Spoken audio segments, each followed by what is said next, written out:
ओम अखंडानंद संबोधो वंदनाद्यस्य जायते गोविंदं तमहं वंदे चिदानंदतनुं गुरुम् अखंडं सच्चिदानंदम् अवाङ्मनसगोचरम् आत्मानमखिलाधारम् आश्रयेऽभीष्टसिद्धये यदा लंबोदरं हन्ति सतां मृत्युहसंभवम् तदा लम्बे दयालम्बं लंबोदरपदाम्बुजम्।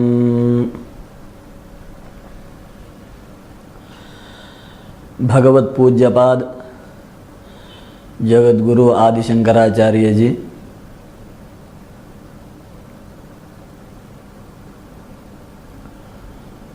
साक्षात भगवान विश्वनाथ के प्रमुख अवतार के रूप में भारत भूमि पर अवतीर्ण होकर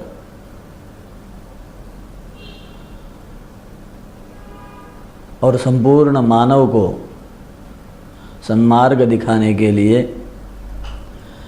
स्वयं आचरण करते हुए अन्यों को, अज्ञानी जनों को संसार सागर से बंधनों से, तापत्रयों से मुक्त करने के लिए अहर्निश परिश्रम करते हैं।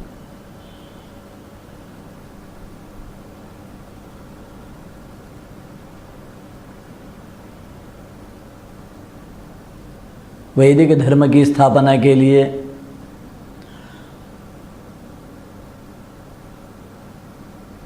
महर्षि बादरायण विरचित ब्रह्मसूत्रों का उन्होंने अत्यंत गंभीर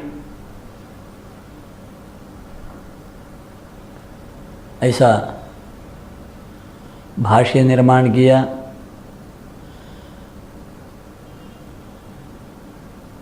वेदों के अंत में जो उपनिषद है, जिनमें वैदिक महावाक्य आए हैं,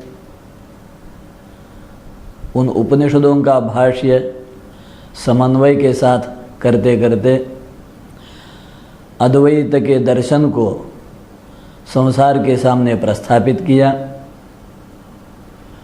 और साथ ही कुरुक्षेत्र के रणभूमि पर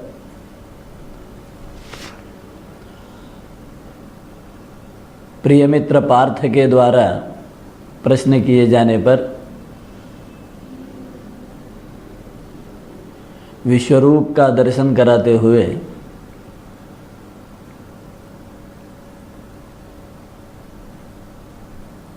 और संपूर्ण धर्म का मर्म उसके सामने प्रस्थापित करते हुए उसको स्वधर्म में प्रेरित किया।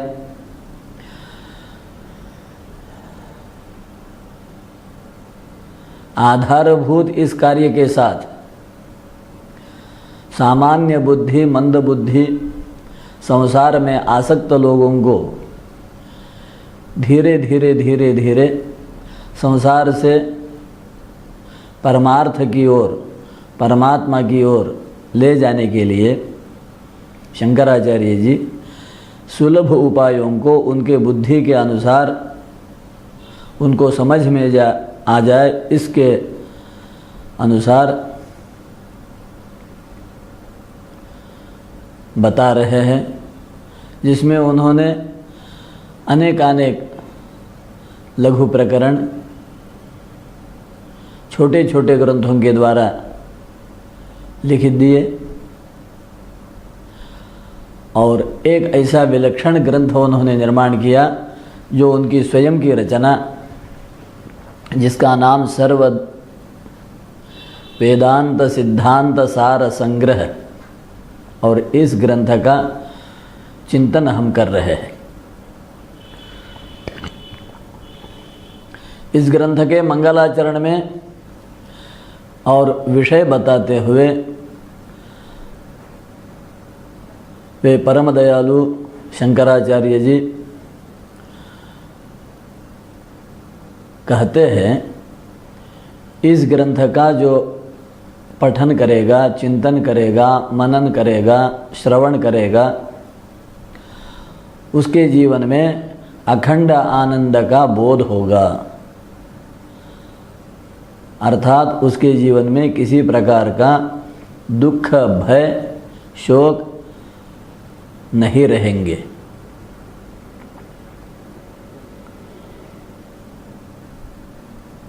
तो यह सिद्धि प्राप्त होने के लिए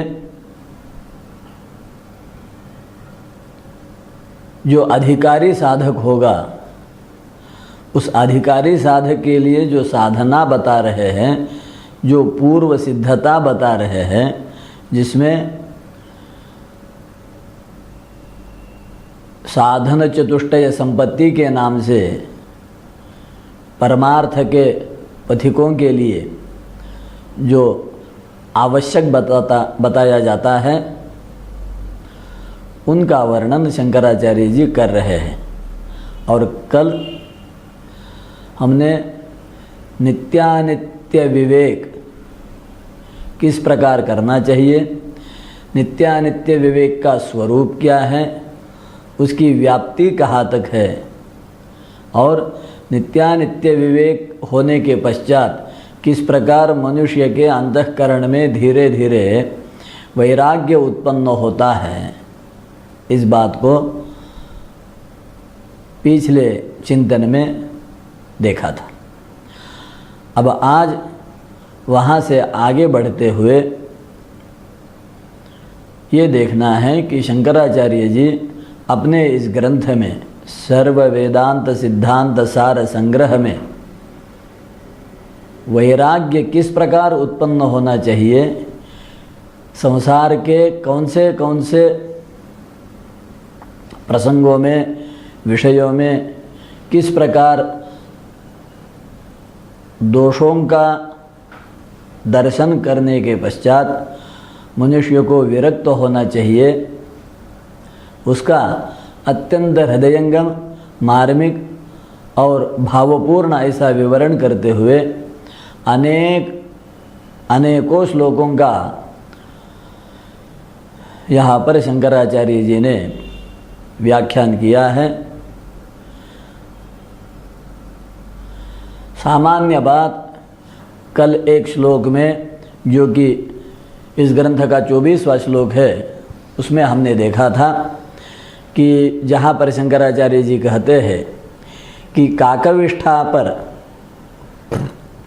जिस प्रकार अत्यंत घृणा बुद्धि से, तुच्छ बुद्धि से मनुष्य संपूर्ण अनासक्त हो जाता है और विरक्त हो जाता है, और किसी भी प्रकार, किसी भी अवस्था में काकविष्ठा के प्रति उसकी कोई भी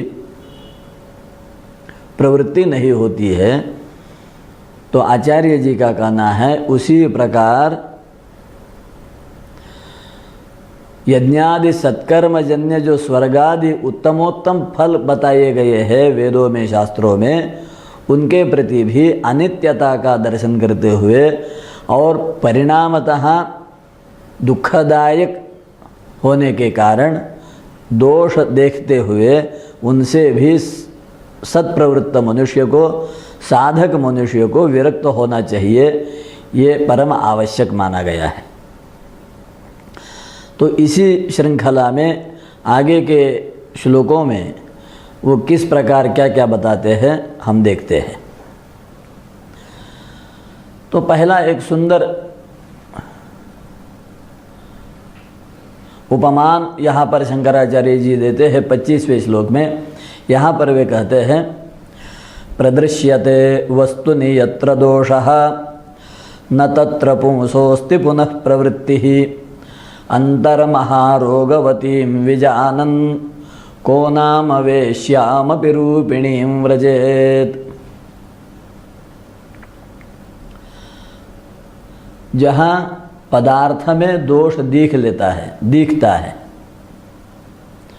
तो फिर दोष का दर्शन होने के पश्चात मनुष्य की प्रवृत्ति उस पदार्थ के सेवन के प्रति, उस पदार्थ के दर्शन के प्रति, उस पदार्थ के चिंतन के प्रति यत्किंचित भी नहीं होती है।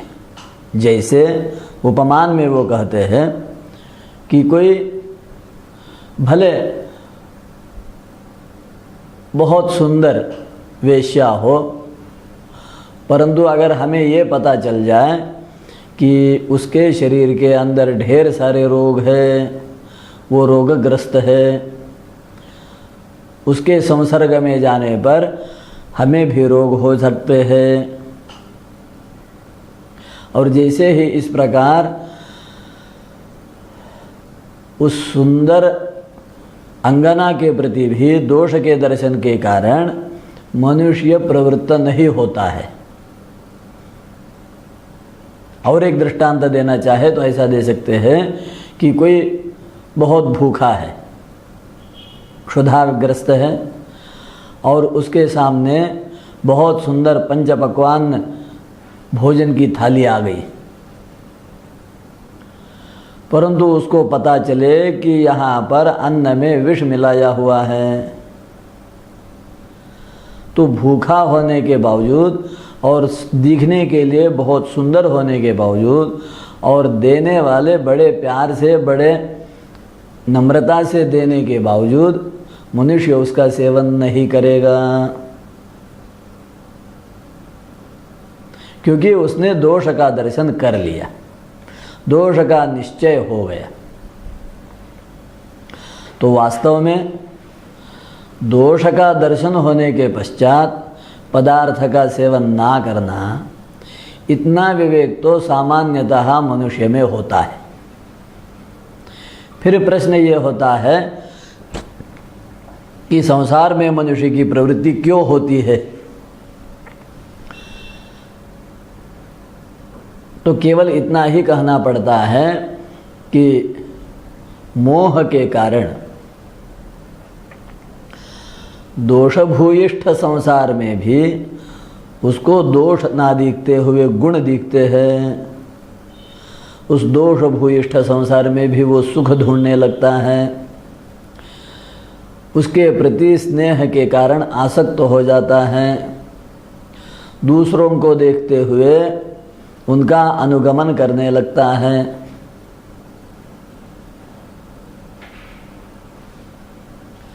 तो ये सब ना हो, इसलिए संसार के एक एक प्रसंगों में, एक एक पदार्थों में विषयों का जो दोषों से पूर्ण होना है और जिस कारण मनुष्य को वैराग्य धारण करना चाहिए, मनुष्य में वैराग्य उत्पन्न होना चाहिए या हो सकता है, इस प्रकार की बड़ी मार्मिक और आवश्यक बातें शंकराचार्य जी क्रम से यहाँ बताते हैं।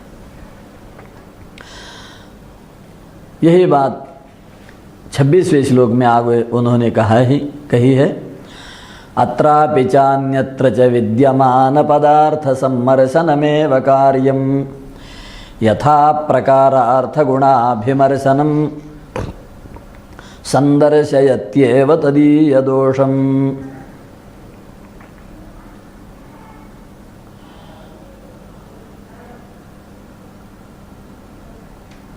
मोह को बगल में रखते हुए विवेक के साथ पदार्थ का अगर सम्यक दर्शन मनुष्य करने लगता है,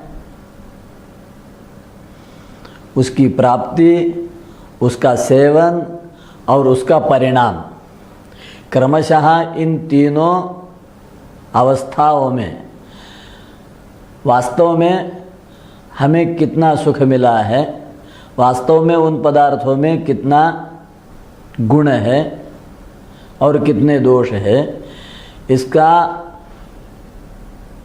निरपेक्ष होते हुए, निष्पक्ष होते हुए मनुष्य चिंतन करने लगता है, तो अवश्य ही उसको सभी पदार्थों में दोषों का दर्शन होने लगता है। तो मनुष्य पदार्थों में जब दोषों का दर्शन करेगा तो वो दोष दर्शन किस प्रकार होगा, इसको आगे के श्लोकों में क्रमशः वो बता रहे हैं। जैसे कि 27वें श्लोक में बताते हैं, कुक्षौ स्वमातुर्मलमूत्र मध्ये स्थितिं तदा विट्कृमिदंशनञ्च तदीयकौक्षेयकवह्निदाहं विचार्य को वा विरतिं न याति।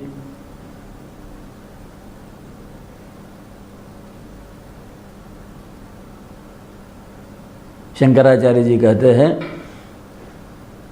देखो, जब माँ के गर्भ में थे,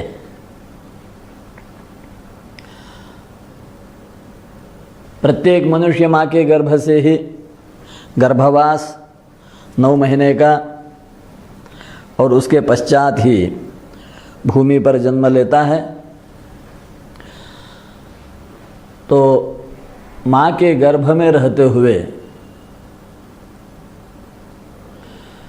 कितने प्रकार के कष्ट और दुख झेले हैं, थोड़ा सा चिंतन करें। तो पहली बात कि माँ के गर्भ में रहे हैं तो किसके बीच में रहे हैं?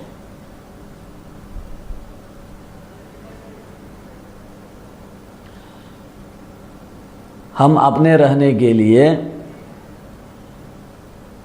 जो घर देखते हैं तो घर सुंदर हो, साफ सुथरा हो, घर में किसी प्रकार की दुर्गंधि ना हो और पर्याप्त हवा, पर्याप्त प्रकाश, खुली जगह हो, ऐसी अपेक्षा करता है। यहाँ तक देखता है कि मैं जहाँ खिड़की से बाहर देखूँ, मैं जिस दरवाजे से घर के अंदर प्रवेश करूँ, वहाँ पर भी रास्ता अच्छा हो, साफ सुथरा हो, खिड़की के बाहर भी मुझे अच्छा सुंदर सब दिखाई पड़े, कहीं से दुर्गंधि ना आ जावे, ये चाहता है, उसमें वो सुख मानता है। तो थोड़ा सा स्मरण करें कि जब हम माँ के गर्भ में थे तो किस प्रकार रहे हैं, वहाँ कौन से आपको हाथ पैर फैलाने के लिए जगह रही है, वहाँ कौन सा उजाला आपको मिला है, कौन सी हवा आपको मिली है, वहाँ कौन से फैन लगे हुए थे, कौन से एसी लगे हुए थे, कौन सी खिड़कियाँ थी, थोड़ा सोचिए। वास्तविकता ये है कि जब हम माँ के गर्भ में थे तो वहाँ तो मलमूत्र के मध्य में ही हम रहते थे। मलमूत्र के मध्य में हमारा वास था, हम रहे हैं। और फिर रहे तो कैसे? तो सिर नीचे है और पैर ऊपर है, हाथ पैर सिकड़े हुए हैं, फैलाने के लिए कोई जगह नहीं है। और साथ साथ जो माँ के मलमूत्र में तरह तरह के छोटे छोटे सूक्ष्म कृमि है, वह हमें डसते थे, भयंकर वेदना होती थी, भयंकर खुजली होती थी, अत्यंत सुकोमल त्वचा छिन्न भिन्न सी हो जाती थी। वो सब हमने सहा है। साथ साथ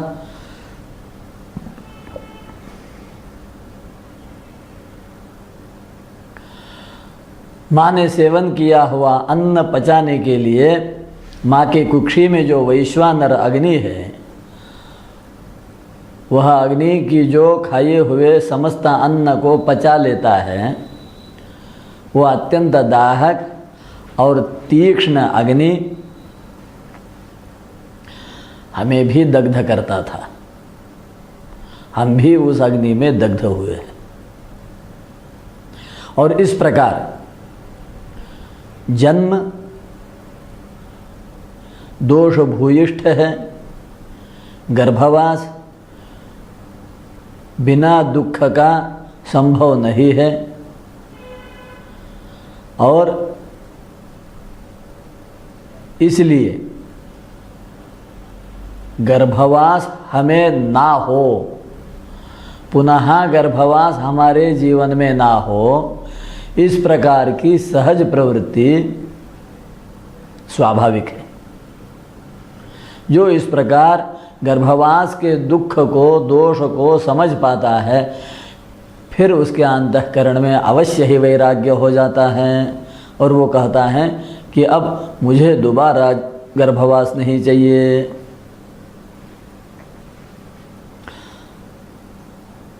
कोई कहेंगे कि ठीक है, गर्भवास में भले ही दुख हुआ हो, उसमें तो हम स्वाधीन नहीं थे, हम क्या कर सकते थे, और फिर उसका हमें आज स्मरण भी तो नहीं है, वो तो एक सृष्टि का धर्म है, इत्यादि इत्यादि। तो आचार्य जी कहते हैं कि केवल गर्भवास में ही दुख हुआ है ऐसा नहीं है, कष्ट हुआ है, तापत्रयों से तप्त हुए हैं ऐसा नहीं है।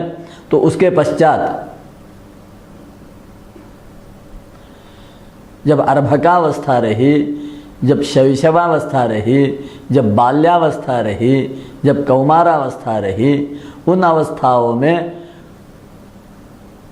किस तरह का सुख मिला है और कितने प्रकार के दुख मिले, थोड़ा चिंतन करें। तो उसी बात के लिए शंकराचार्य जी आगे 28वें श्लोक में कहते हैं, स्वकीय विण्मूत्र विसर्जनं तत् उत्तानगत्या शयनं तदायत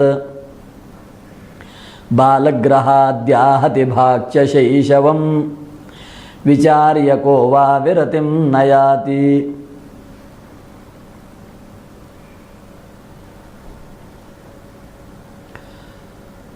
पता नहीं कितने बार हम अपने ही मलमूत्र का सेवन किए हैं बाल्यावस्था में, अज्ञान के कारण, परवशता के कारण।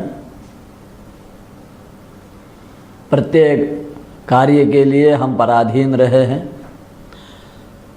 बालक ग्रहों ने बार बार हमें आहत किया है।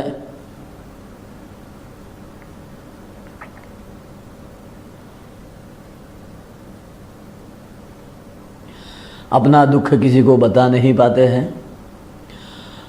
अपनी क्षुधा तृष्णा शांत करने के लिए स्वयं कुछ नहीं कर पाते हैं, बार बार रोते हैं, बार बार अलग अलग शारीरिक कष्ट होते हैं, ज्वर आता है, खांसी सर्दी होती है, जुकाम होता है, फोड़े उठते हैं,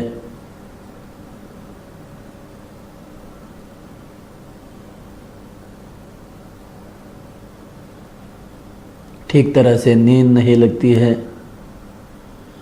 कभी खाना ज़्यादा हो जाता है तो अजीर्ण होता है, कभी खाना कम हो जाता है तो कष्ट होता है। ना जाने कितने प्रकार का कष्ट शैशवावस्था में, अर्भकावस्था में सहा है। उसी प्रकार बाल्यावस्था में जो चाहते हैं वो मिलता नहीं, ठीक से चलना नहीं आता है, चलने का प्रयत्न करते हैं तो बार बार गिर पड़ते हैं, दूसरे का हाथ लेके चलना पड़ता है, दूसरे के कंधे पर बैठ के जाना पड़ता है, रोने के अलावा कुछ नहीं रहता। बड़े लोग उनके सुख के लिए, उनको अच्छा दिखे इसलिए तरह तरह के कपड़े पहनाते हैं। ये नहीं सोचते हैं कि बालक के लिए ये कपड़े ठीक है या नहीं है, उसके शरीर के लिए, उसकी इच्छा के अनुरूप, इस वातावरण के अनुरूप वो कपड़े है या नहीं है, उसका वो ख्याल नहीं रखते। वो तो केवल अपने सुख के लिए बालक को तरह तरह के कपड़े, तरह तरह के अलंकार, इनसे सजाते सजाते बालक को पीड़ा देते हैं, और वो सब बाल्यावस्था में सहना पड़ता है। तो कौन सा सुख मिलता है बाल्यावस्था में। फिर ये कि बाल्यावस्था में निरंतर मन क्रीड़ा की ओर जाता है, खेलने की ओर मन जाता है। और बड़े लोग होते हैं कि खेलने नहीं देते, बीच बीच में आके टोकते हैं।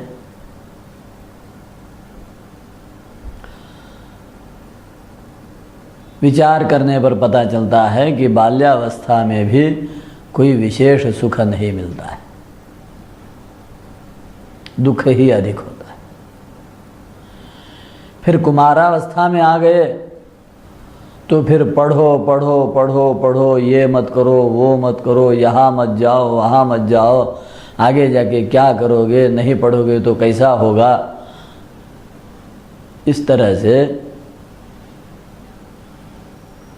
बड़े लोग नियंत्रण में रखना चाहते हैं, बड़ा कष्ट होता है, मन को मारना पड़ता है। अपने मित्र बुलाते हैं, अपने मित्र अच्छा खाना खाते हैं, अपने मित्रों के शरीर पर हम अपने अच्छे अच्छे कपड़े देख पाते हैं, लेकिन हमें वो सब नहीं मिलता है तो बड़ा दुख होता है। फिर बाल्य स्वभाव से कभी कुछ शरारत हो जाती है, कुछ धृष्टता कर बैठते हैं तो दंडित भी होना पड़ता है। और जब अपने मित्रों के सामने बड़े लोगों के द्वारा दंडित होते हैं तो वो दुख असह्य जैसा होता है। तात्पर्य ये है कि उस अवस्था में भी अनेक प्रकार के दुख कष्ट ही सहने पड़ते हैं। इस प्रकार जब मनुष्य चिंतन करेगा तो अवश्य ही उसके अंतःकरण में वैराग्य उत्पन्न होगा। यही शंकराचार्य कहते हैं कि विचार्य को वा विरतिन न याति। इस प्रकार विचार करने के पश्चात ऐसा कौन है कि जिसके अंतःकरण में वैराग्य उत्पन्न ना हो। विचार्य को वा विरतिम न याति। चिंतन करने के बाद, विचार करने के बाद किसके मन में वैराग्य उत्पन्न नहीं होता है, इस बात को शंकराचार्य जी बार बार पूछ रहे हैं।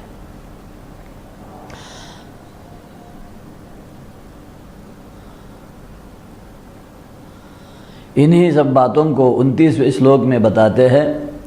स्वीयैः परैस्ताडनम अज्ञभावम अत्यंत चापल्यम असत्क्रियांच कुमार भावे प्रतिषिद्ध वृत्तिम विचार्य को वा विरतिम न याति। अपने लोगों के द्वारा भी ताड़ित होते हैं, परकियों के द्वारा भी ताड़ित होते हैं।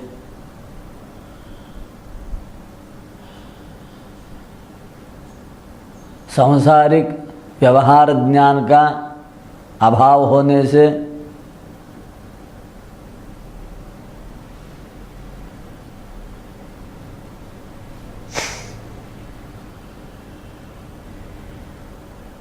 बड़ा दुख होता है।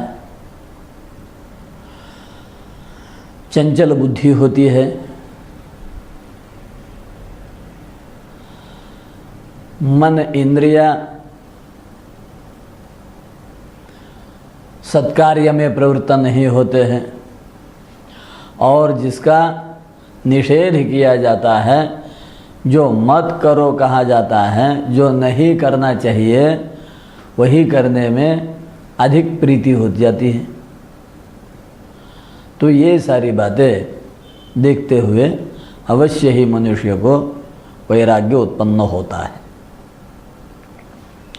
आगे यौवनावस्था की बात कैसी होती है शंकराचार्य बता रहे हैं 30वें श्लोक में।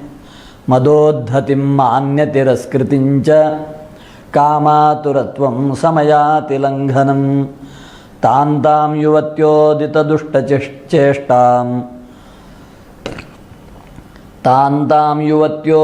दुष्टचेष्टाम विचार्य को वा विरतिम न याति।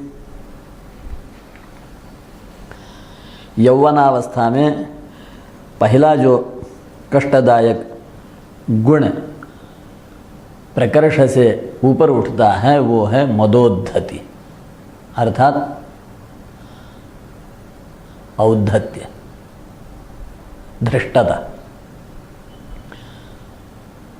शरीर में तारुण्य होता है, नया रक्त संचार शरीर में होता है, अच्छे बल का अनुभव होता है और इसलिए मैं जो चाहे करूं, इस प्रकार का मद का भाव, दुरभिमान उत्पन्न हो जाता है और वो दुख का कारण बन जाता है। जिसका भी मद बढ़ गया उसको कष्ट तो होना ही है। मद अपने आप में अविवेक पैदा करता है, मद के कारण पतन होता है, मद के कारण स्थिरता बुद्धि में नहीं होती है, मद के कारण विहित कर्म का त्याग हो जाता है। ऐसे बहुत सारे दोष केवल एक मद से ही हो जाते हैं, जो मद तारुण्य में बढ़ने लगता है। उसका परिणाम हो जाता है मान्य तिरस्कृतिम। जहाँ पर हम मेरा गौरव हो, मेरा सम्मान हो अपेक्षा करते हैं, वहाँ पर तिरस्कार होता है। बड़ी वेदना होती है अंतःकरण में और फिर वो कहता है कि मैंने क्या गलत किया। मद के कारण ऐसा एक अंधेरा छा जाता है कि उसको अपने कृत्य में कोई अपराध दिखता ही नहीं है। उसको लगता है कि मैं जो कर रहा हूँ वो सब ठीक ही है, परंतु वो ठीक होता नहीं है और इसलिए तिरस्कार का पात्र बनना पड़ता है। फिर मद ही है काम को बढ़ा देता है और काम के कारण तरुण आतुर हो जाता है और जब कामातुर होता है तो फिर मर्यादा का उल्लंघन होता है, समय का उल्लंघन होता है, समय का पालन नहीं होता है, मर्यादा का पालन नहीं होता है और युवतियों के द्वारा जिस प्रकार का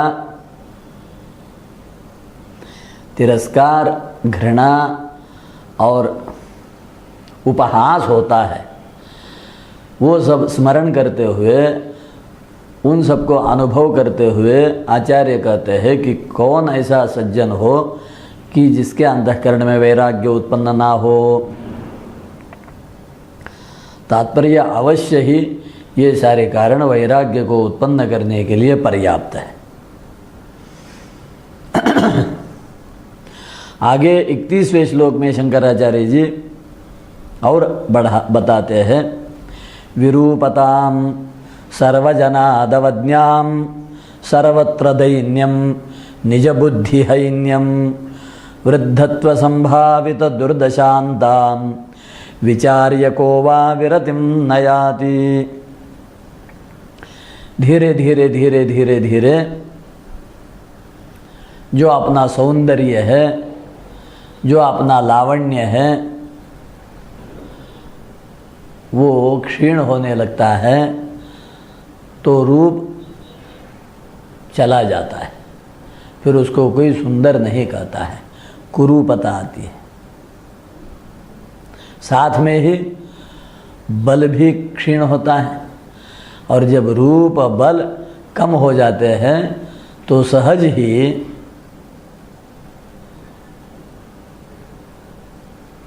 मित्र भी कम होने लगते हैं, आय भी कम होती है।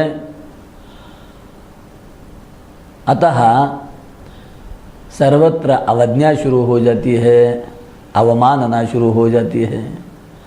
संसार में उसी का मान सम्मान किया जाता है जो सुंदर है, जिसके पास बहुत सारा धन है, जिसके पास अच्छा बल है, जिसके पास सत्ता है, जिसके पास बहुत अधिक विद्या है, ऐसे ही लोगों का सम्मान होता है, बाकी सभी की अवमानना होती है। तो सभी लोगों में अवज्ञा का पात्र बनने लगता है। साथ ही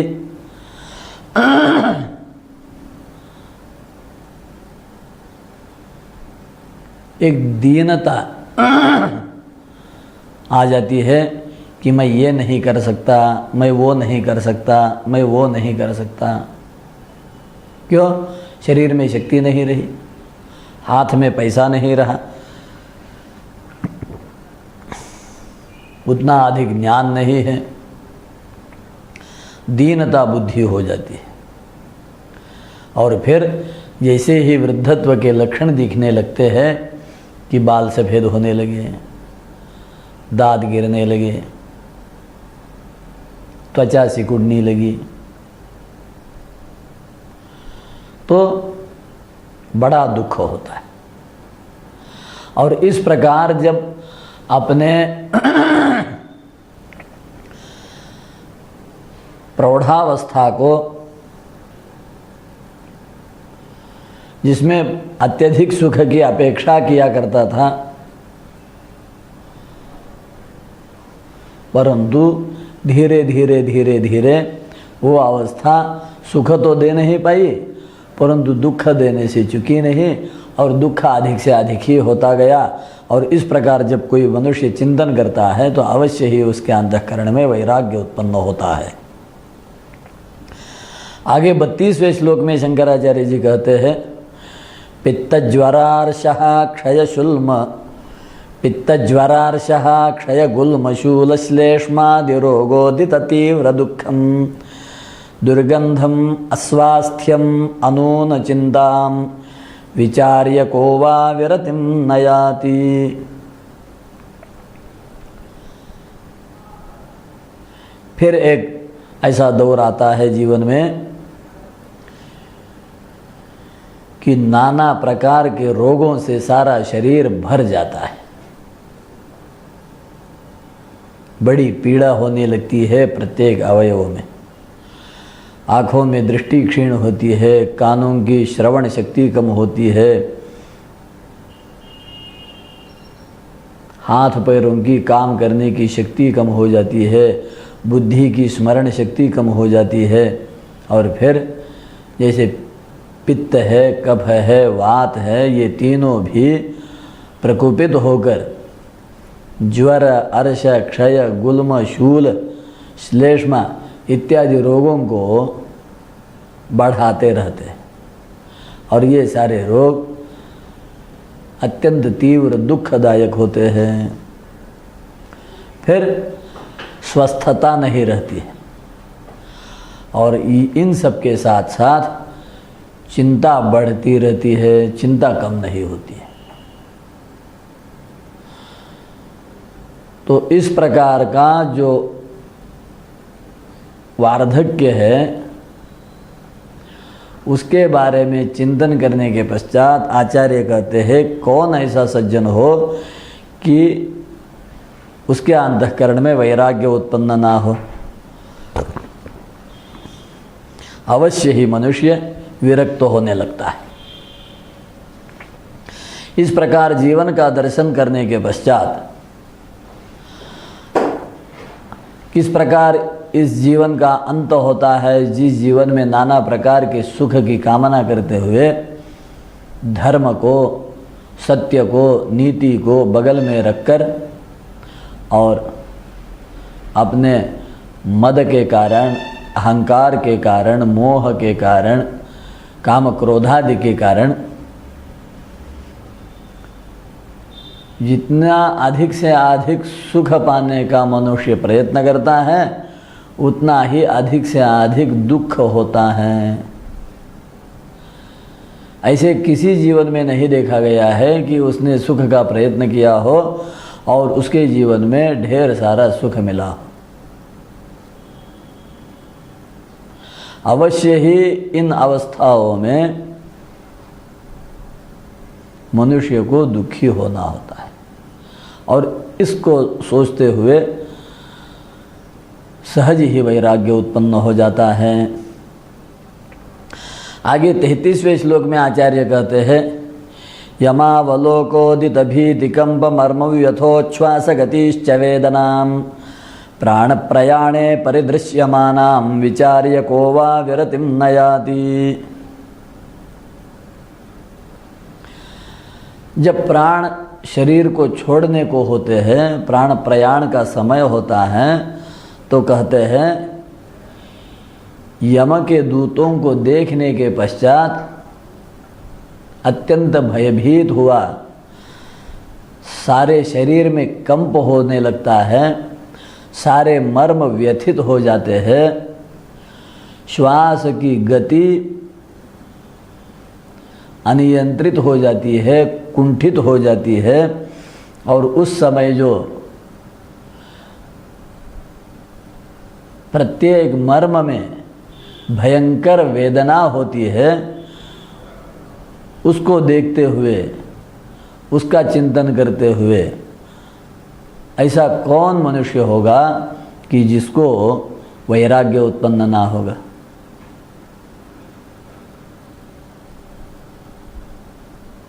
जन्म, मृत्यु, जरा और व्याधि, ये चार ऐसे हैं सबके लिए अनिवार्य है, इनसे कोई अछूत नहीं रह सकता। और दूसरी बात, चाहे कितना भी धनी हो, कितना भी ज्ञानी हो या कितना भी बलशाली हो, जन्म, मृत्यु, जरा और व्याधि, जरा का तात्पर्य है बूढ़ापा, वार्धक्य, पैदा होना, मरना, बूढ़ापा और शरीर में रोग, ये चार ऐसे हैं कि सभी के लिए अनिवार्य है, और ये चार किसी को भी सुख नहीं देते। इन चारों से होने वाला दुख कोई भी टाल नहीं सकता। आपके पास कितना भी विज्ञान हो, कितना भी साधन हो, कितना भी धन हो, कितने भी सेवक हो, कितना भी पुण्य आपके साथ क्यों ना हो, ये किसी को भी सुख देने वाले नहीं हैं। अवश्य ही दुख होना ही होना है, और इसलिए संसार दुख भूयिष्ठ है, ऐसा सोचते हुए मनुष्य को विरक्त होना चाहिए। इस प्रकार बताने के बाद मृत्यु से आगे क्या होता है वैराग्य के लिए, वो भी शंकराचार्य जी बताते हैं। क्योंकि कुछ लोगों का कहना है कि हम यहाँ पर जीवन में शरीर को या मन को कष्ट दे रहे हैं, कष्ट भोग रहे हैं, दुख भोग रहे हैं, ये सोचते हुए कि मरने के पश्चात हमें सुख मिलना है, मरने के पश्चात हम स्वर्ग में जाएंगे, मरने के पश्चात आगे हमें किसी प्रकार का दुख नहीं होगा। तो उस बात को स्पष्ट करने के लिए यहाँ पर परम दयालु शंकराचार्य जी मरने के पश्चात किस प्रकार मनुष्य को पुनः दुख चक्र में ही रहना पड़ता है, उस बात को बताने के लिए 34वें श्लोक से आरंभ कर रहे हैं।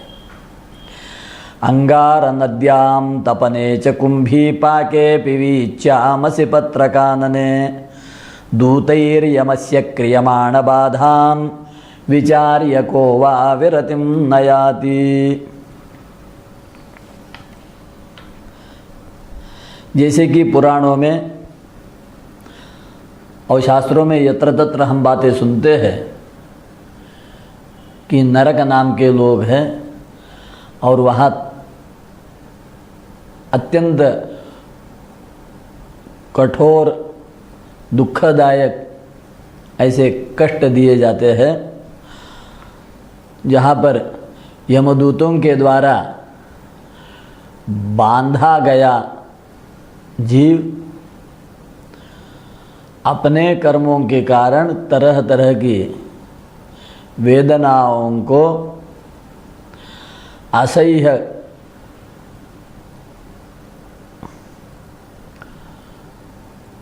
ताप को सहने के लिए मजबूर हो जाता है। तो शंकराचार्य जी कहते हैं कि ऐसा कौन सज्जन होगा कि इन सब मृत्यु के पश्चात जो नरक यातना है उनका स्मरण करते हुए वैराग्य ना प्राप्त करे, विरक्ति की ओर ना बढ़े, संसार की आसक्ति कम ना हो, अर्थात अवश्य ही मननशील मनुष्य के जीवन में जब इस प्रकार का चिंतन शुरू हो जाता है, विचार शुरू हो जाता है, तो वो अवश्य ही विरक्त होता है और पुनः पुनः जन्म और पुनः पुनः मृत्यु मुझे नहीं चाहिए। क्यों? क्योंकि मृत्यु के पश्चात जन्म निश्चित है और जन्म के पश्चात मृत्यु निश्चित है। जातस्य हि ध्रुवो मृत्युः ध्रुवम जन्म मृतस्य च। भगवद गीता के दूसरे अध्याय में भगवान अर्जुन को बताते हैं। अतः जन्म के पश्चात जब तक मृत्यु नहीं होती है तब तक अर्थात जीवित काल में ही ऐसा प्रयत्न करना है कि पुनः जन्म ना हो। तो उसके लिए आवश्यक है कि मृत्यु से पहले ही हम संसार का त्याग करें। हम संसार का त्याग ना करें तो संसार तो हमारा त्याग कर ही देता है, तभी मृत्यु होती है। और इस प्रकार सोचते हुए मनुष्य को विरक्त हो जाना चाहिए। आगे कहते हैं कि भले कुछ लोग पुण्यात्मा हैं, उनको नरक में नहीं जाना पड़ता है। अब उनकी बात क्या है? उनको तो सुख है, उनको तो आनंद है, उनको तो बड़ा समाधान मिलेगा, बड़े उत्तम वैभव भोग मिलेंगे, चित्त को शांति मिलेगी, कोई रोग की बाधा नहीं होगी, किसी प्रकार मृत्यु की बाधा नहीं होगी, किसी प्रकार शत्रु का कष्ट नहीं होगा इत्यादि सोचते हैं। ना ही वहाँ प्यास होगी, ना ही वहाँ भूख होगी, ना ही किसी प्रकार के रोग होंगे, तो केवल सुख ही सुख होगा। तो ऐसे स्वर्ग के लिए हम प्रयत्न करेंगे, हमें विरक्त होने की क्या आवश्यकता है। तो इस बात के लिए शंकराचार्य जी कहते हैं कि ये एक प्रकार का भ्रम है, वो क्षणिक है। जिस प्रकार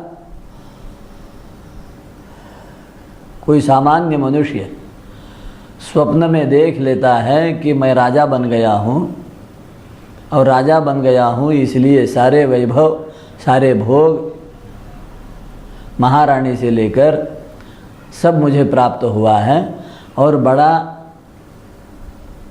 स्वयं को भाग्यशाली समझता है, बड़ा आनंदी होता है,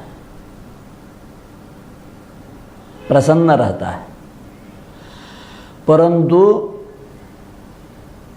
वे क्षण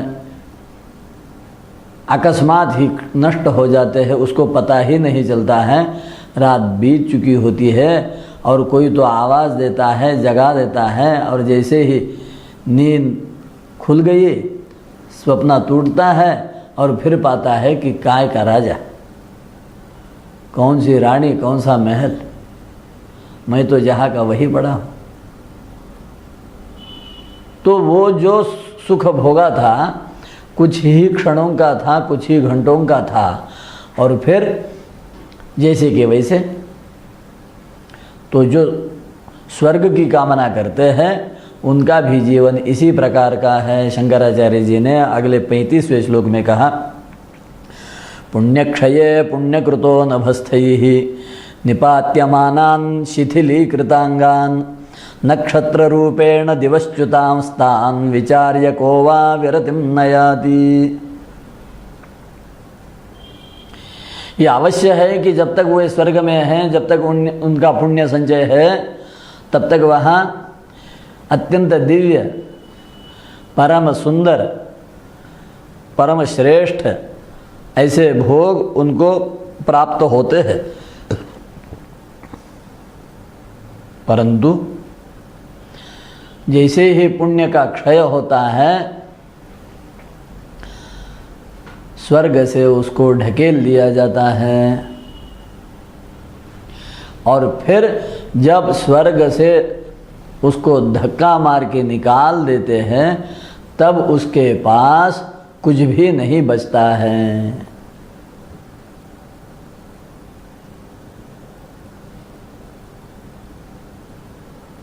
और फिर रोने के अलावा कुछ नहीं रहता। सारे अंग शिथिल हो जाते हैं, बड़ी पीड़ा होती है, बड़े कष्ट से रोते रोते रोते रोते स्वर्ग से गिर जाते हैं, नक्षत्रलोक में आते हैं और कुछ दिनों तक नक्षत्रलोक में रहते हुए और फिर वृष्टि के द्वारा, औषधियों के द्वारा शरीरों में और शरीरों के द्वारा पुनः संयोग के साथ गर्भ में शरीर धारण करते हुए पुनः जन्म लेते हैं। और इस प्रकार जन्म मृत्यु का चक्र निरंतर चलता रहता है। अतः जो कोई इस प्रकार का चिंतन करेगा, समग्र जीवन को देखेगा, चाहे वो पापी हो चाहे पुण्यात्मा हो, दोनों के लिए भी अंततो गत्वा दुख ही शेष रहता है और पुनः पुनः यह आना जाना चलता ही रहता है। तो ऐसा सोचने के बाद अवश्य ही वैराग्य उत्पन्न होता है। इसी बात को आगे 36वें श्लोक में भी बताते हैं, वायुवर्कवह्नीन्द्र मुखान् सुरेन्द्रान् ईशोग्रभीत्याग्रथितान्तरांगान् विपक्षलोकैः परिधूयमानान् विचार्य को वा विरतिं नयाति। अब इस आगे के 36वें श्लोक में शंकराचार्य जी और एक ऊपर के स्तर की बात बता रहे हैं कि कोई ये कहेंगे कि ठीक है, जब तक हम मनुष्य हैं तब तक तो हमें दुखी होना पड़ेगा, परंतु हम अत्यधिक पुण्य करेंगे, हम अत्यधिक सत्कर्म करेंगे, हम अत्यधिक पुरुषार्थ करेंगे और हम मनुष्य योनि को, मनुष्य भाव का त्याग करते हुए स्वयं देवता बन जाएंगे। और जब हम देवता बन जाएंगे तब तो हमारा पतन नहीं होगा, तब तो हमारे जीवन में केवल सुख ही सुख होगा। तो आचार्य कहते हैं ये भी एक प्रकार का भ्रम है। देखो ठीक है, वायु है, सूर्य है, अग्नि है, इंद्र है, बृहस्पति है, वरुण है, धनवती कुबेर है, इत्यादि सारी देवताएं हैं, परंतु क्या ये निर्भय है? ये स्वतंत्र है? अपनी इच्छा से जीवन जीने के लिए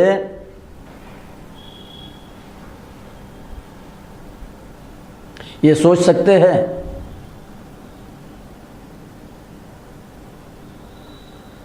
तो ये देखा गया है कि चाहे देवता हो वो भी पराधीन है, और परवशता, पराधीनता किसी भी प्रकार सुखी नहीं करती है, सुख नहीं देती है। शास्त्र का सिद्धांत है सर्वम परवशम दुखम सर्वम आत्मवशम सुखम।